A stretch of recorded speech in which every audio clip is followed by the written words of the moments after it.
নৱম শ্ৰেণীৰ R1 3 number প্ৰশ্নটো কৰিম সংখ্যা ৰেখাৰ সহায়ত -5 আৰু +5 মধ্যৱৰ্তী অখণ্ড সংখ্যাবোৰ লিখা। তো সমাধান সংখ্যা ৰেখাটো বনোৱা, এইটো সংখ্যা ৰেখা তোমালোকে ইয়াত সমান সমান চিন দি দিবা, এইটো 0 মাজত থাকে, তাৰপিছত এইফালে কি থাকিব মাইনাছ, এইটো -1, তাৰপিছত -2, -3, -4, -5, তো এইফালে কি থাকিব 1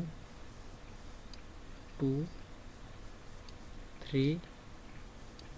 4 5 আমাক কি কৈছে -5 আৰু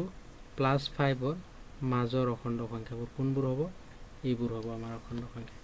এতেকে -5 আৰু +5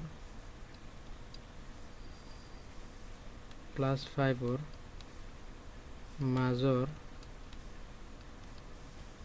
অখণ্ড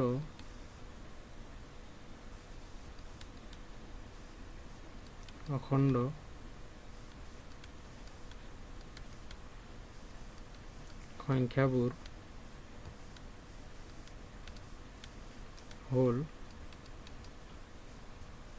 কি আহিব -4 -3 -2 -1 0 1 2 3 4 5 5 টো আমাক নালাগে, 4 লৈকে লিখিব লাগে।